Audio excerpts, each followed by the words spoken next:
Hi, ich bin Simon und ich möchte dir in diesem Video die Urangst vor Lebendigkeit mit ihrem Angstmerkmal Selbstsabotage nach den Archetypen der Seele von Wada Hasselmann und Frank Schmoyke erklären.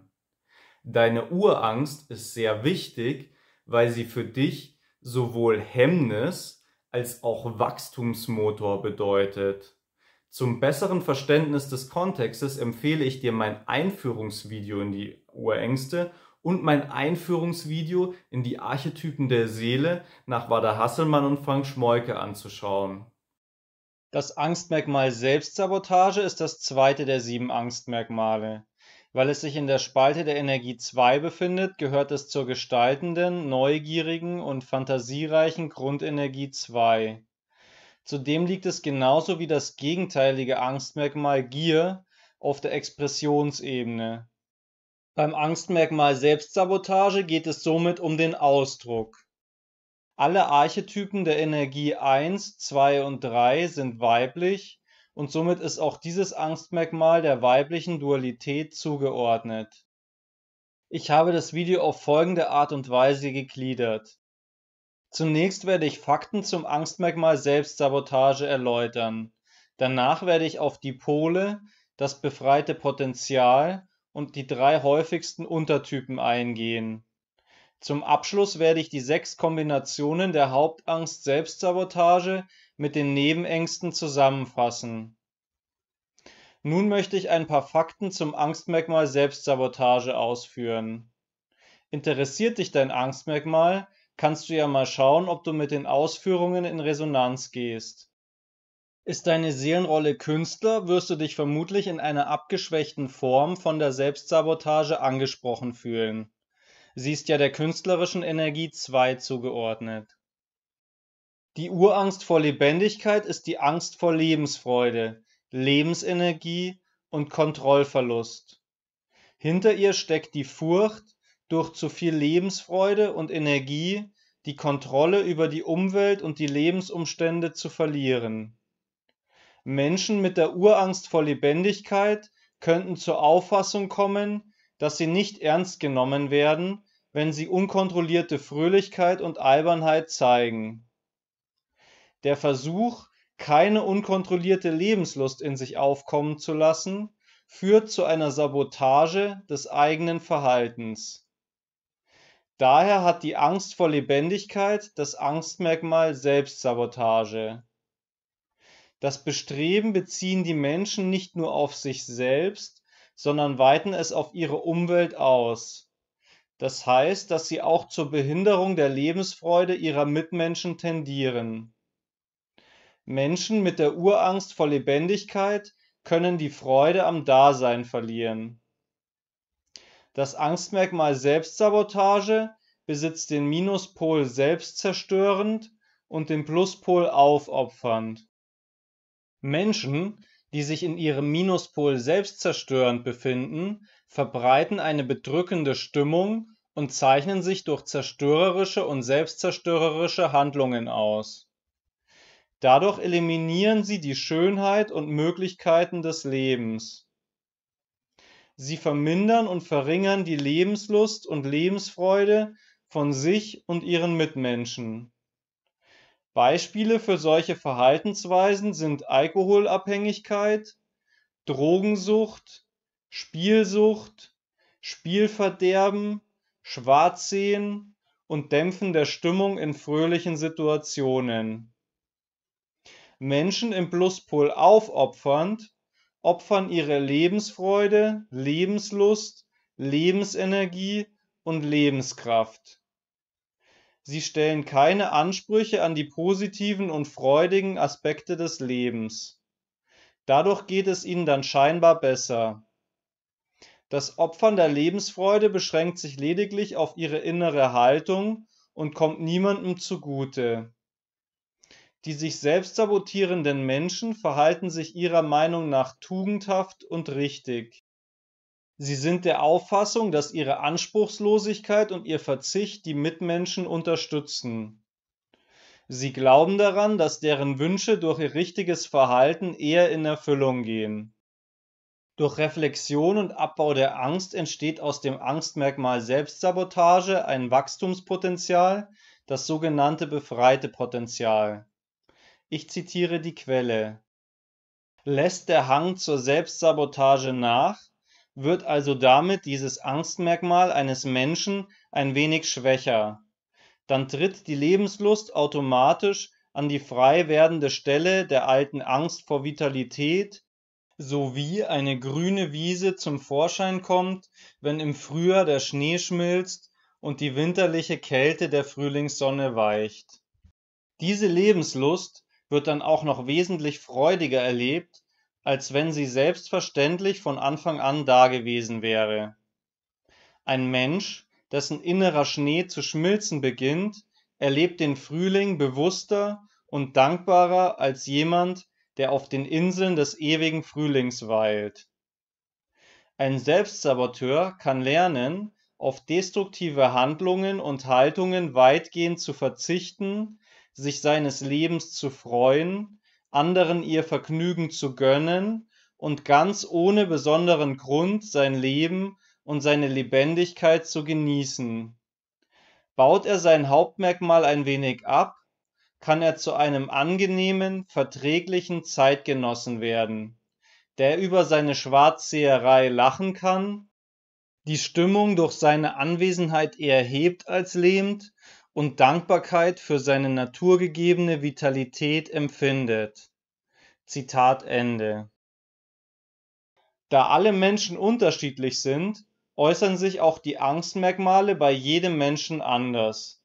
Wenn du beispielsweise ein hohes Lebens- oder Seelenalter erreicht hast, wird sich die Selbstsabotage bei dir anders auswirken als bei einem niedrigen Alter. Die unterschiedlichen Ausprägungsformen der Selbstsabotage können systematisiert und zu Untertypen zusammengefasst werden. Im Folgenden werde ich dir die häufigsten Untertypen des Angstmerkmals Selbstsabotage erläutern. Sie heißen Spielverderber, Grieskram und Trauerklos. Fangen wir mit dem Spielverderber an. Dem Spielverderber erscheint alles Fröhliche und Sorglose als suspekt und unseriös. Es ist für ihn sogar fast moralisch angreifbar. Nimmt er sich etwas Schönes vor, kommt ihm oft etwas dazwischen. Beispielsweise könnte er krank werden, Wertsachen verlieren und Gegenstände kaputt machen.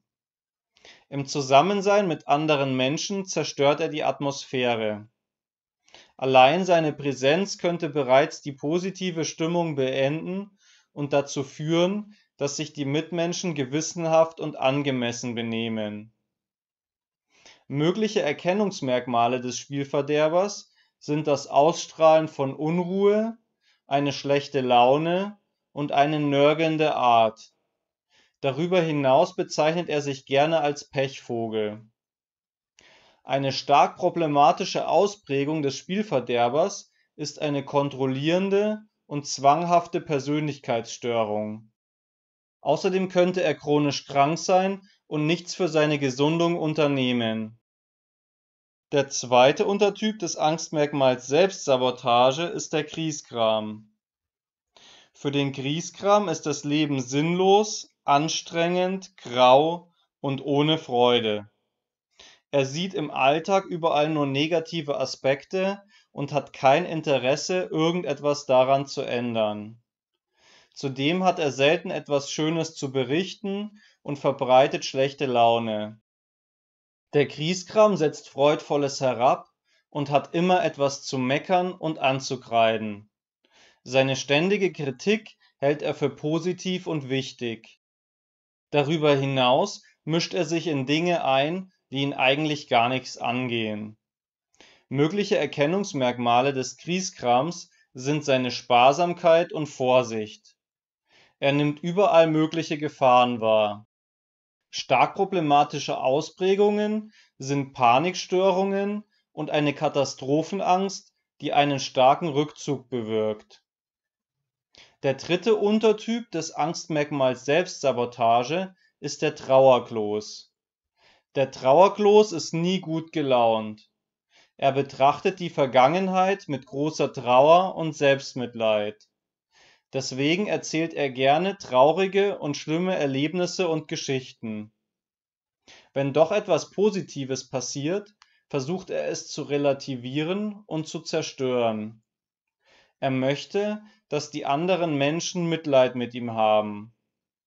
Der Trauerklos hat häufig in seiner Lebensgeschichte viel Trauriges erlebt, beispielsweise Ausgrenzung, schwere Krankheiten, Flucht, früher Tod einer Bezugsperson und so weiter. Ein mögliches Erkennungsmerkmal des Trauerklos ist eine zusammengesunkene und schwächliche Körperhaltung. Stark problematische Ausprägungen sind Depression und psychosomatische Beschwerden. Zudem könnte es sein, dass er überhaupt nicht mehr über seine Vergangenheit sprechen kann. Mich würde an dieser Stelle interessieren, ob du dich der Selbstsabotage und einem Untertypen zugehörig fühlst. Schreibe gerne deine Erfahrungen in die Kommentare. Als nächstes werde ich die Hauptangst Selbstsabotage zu den möglichen Nebenängsten in Beziehung setzen. Sie hat nämlich für jede der gewählten Nebenängste eine unterschiedliche Ausprägung. Deswegen fasse ich im Folgenden die 6 verschiedenen Kombinationen mit der Nebenangst zusammen. Also mit Selbstverleugnung, Märtyrertum, Starrsinn, Gier, Hochmut und Ungeduld. Hast du deine Hauptangst bereits identifiziert, kannst du möglicherweise deine Nebenangst durch die Schilderungen der Hauptangst-Nebenangst-Beziehungen reflektieren.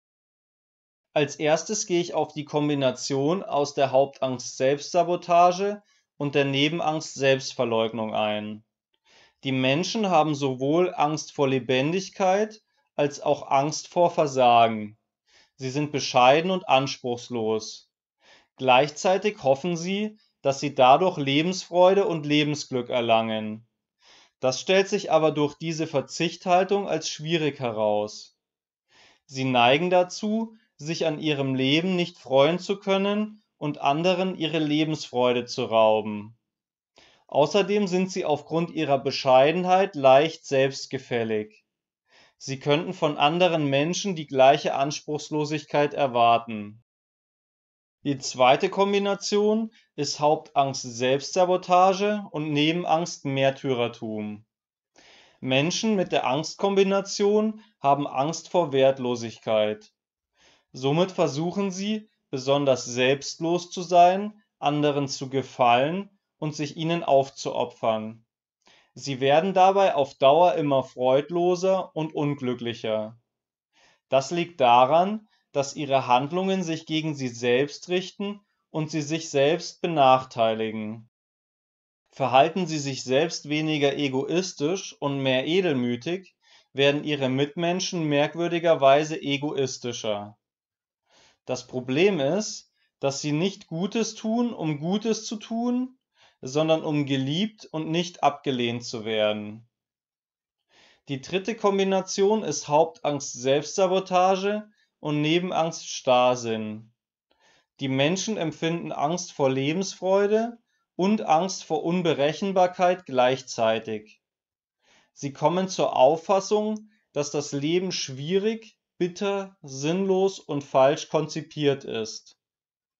Darüber hinaus möchten sie am liebsten gar nicht erst geboren sein. Sie glauben, dass das für ihre Mitmenschen auch besser gewesen sei. Im Zuge dessen verstehen sie nicht, warum andere so voller Lebensfreude sind. Hauptangst Selbstsabotage und Nebenangst Gier ist eine Kombination aus 2 gegensätzlichen Energien. Die Angst vor Mangel führt dazu, dass die Menschen in ihrem Leben möglichst viel haben und mitnehmen wollen. Jedoch verhindert genau das dann die Selbstsabotage.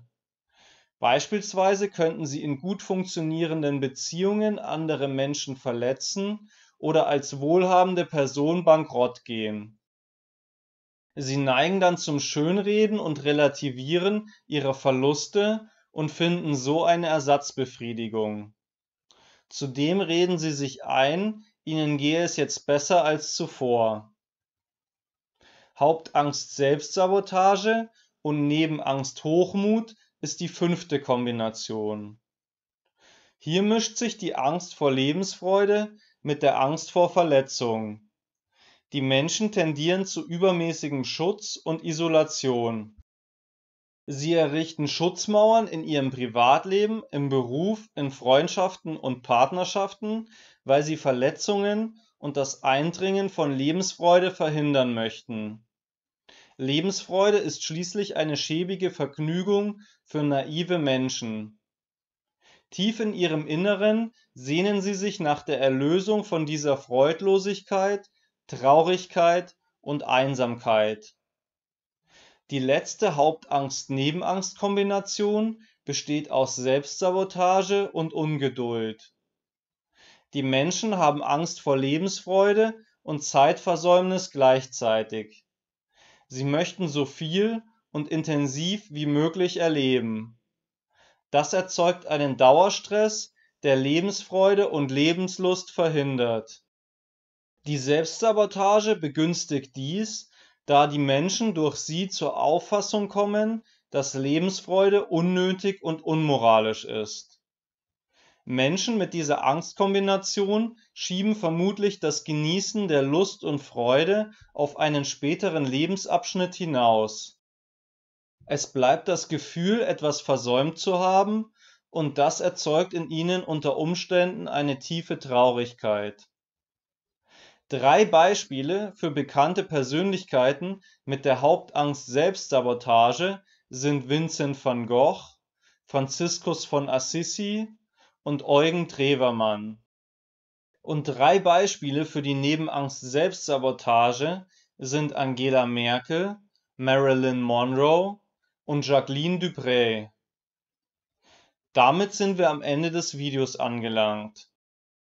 Lass mich gerne in den Kommentaren wissen, ob du das Angstmerkmal Selbstsabotage hast oder es zu haben glaubst, welche Erfahrungen du bis jetzt mit der Selbstsabotage gesammelt hast, wie du dieses Video fandest und was ich nochmal näher erläutern könnte. Für mehr Informationen zu den Urängsten empfehle ich das Buch Die 7 Archetypen der Angst von Wada Hasselmann und Frank Schmoike. Zur Erkundung deiner Angstmerkmale bietet sich das Archetypenhandbuch an. Auf der Webseite www.septana.de findest du Trance-Medien, die dir deine Archetypen ermitteln und dich darüber hinaus noch beraten können. Die Webseite www.seelenakademie.org enthält weiterführende Informationen, Materialien und Möglichkeiten des Austauschs und der Vernetzung. Wenn dir das Video gefallen hat, würde ich mich sehr über einen Daumen nach oben freuen und darüber, dass du das Video mit anderen teilst. Wenn du mehr Videos zu den Archetypen der Seele und der Seelenlehre nach Wada Hasselmann und Frank Schmoike anschauen möchtest, abonniere gerne den Kanal. Schön, dass du dabei warst. Dein Simon.